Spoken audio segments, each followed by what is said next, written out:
जतिन, ये लो पैसे। पैसे? किस चीज़ के पैसे मैम साहब? अरे किस चीज के पैसे मतलब? तुम्हारी बीवी प्रेग्नेंट है ना, इसको हॉस्पिटल लेके जाना है, तो ये उसी के पैसे हैं। ये सर ने दिए हैं तुम्हें पैसे, और वो कह रहे हैं कि तुम अब हॉस्पिटल जा सकते हो और अपनी बीवी का इलाज भी करवा सकते हो। क्या साहब ने खुद से बोला है कि हमें पैसे दे दे? अरे हाँ हाँ बाबा, झूठ थोड़ी बोलूंगी मैं, अपनी तरफ से थोड़ी दूंगी तुम्हें पैसे। सर ने बोला, अब यहाँ पे खड़े रहकर टाइम वेस्ट मत करो, जल्दी से जाओ, इसको प्रॉब्लम ना हो जाए।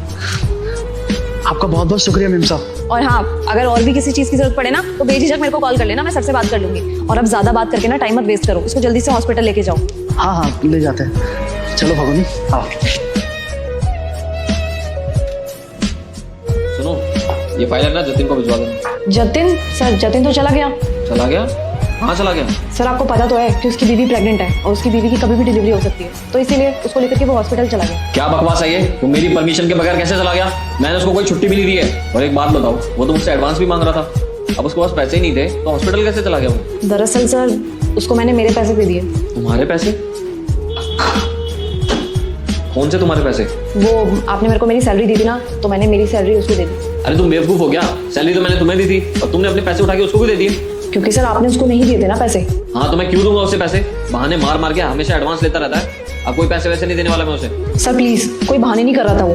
अरे वो तो अपनी प्रेग्नेंट बीवी को ऑफिस के बाहर तक ले आया ताकि सबको पता लगे कि वो सच बोल रहा है। फिर भी सर आपने उसको एक पैसा नहीं दिया, उसकी बात पे यकीन ही नहीं किया। सर ये सोचिए ना, अगर उसकी बीवी को कुछ हो जाता है या होने वाले बच्चे को कुछ हो जाता है तो फिर सर इसका जिम्मेदार कौन होगा? सर ऐसी कमाई का क्या ही फायदा जो जरूरत के टाइम में काम ना आए। मुझे नहीं पता आप उसकी मजबूरी समझते हो कि नहीं समझते, लेकिन मैं एज अ ह्यूमन बीइंग उसकी मजबूरी समझती हूँ, इसलिए मुझे जो ठीक लगा मैंने उस टाइम वही किया। और वैसे भी सर मेरे पास कुछ सेविंग्स है, मैं अगले 2-3 महीने तक एडजस्ट कर सकती हूँ, लेकिन वो नहीं कर पाएगा 2-3 महीने तक एडजस्ट। उसकी बीवी की डिलीवरी 2-3 महीने तक डिले थोड़ी हो सकती है, इसलिए सर मैंने अपनी सैलरी उठा करके उसको दे दी। मेरे अंदर अभी भी इंसानियत बाकी है, मैं आपकी तरह नहीं हूँ।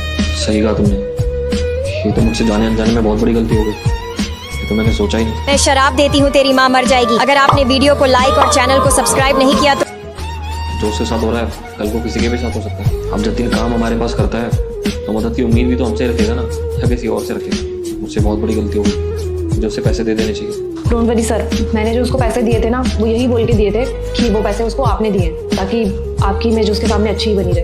तुम्हारा दिल से शुक्रिया अंकिता कि तुमने उसकी मदद कर दी। और तुम चिंता मत करो, तुम्हारे जो भी पैसे हैं ना मैं तुम्हारे अकाउंट में डिपॉजिट कर दूँ और उसे पूछ लूँगा, या आगे भी कोई ज़रूरत पड़े तो बेझिझक मुझे बता दो। चलिए सर, एटलीस्ट आपको समझ में तो आया। सर आपका ओहदा बहुत बड़ा है, तो कभी कभी आपको इंसान के प्रति दरियादिली दिखा देनी चाहिए। बाकी कोई बात नहीं सर, आपकी फाइल मेरे को दे दो, मैं जहाँ देनी होगी वहाँ दे के आ जाऊँगी फाइल। इट्स ओके, मैं घर जाते हुए दे दूँगा। ठीक है सर, अब मैं चलती हूँ। Thank you.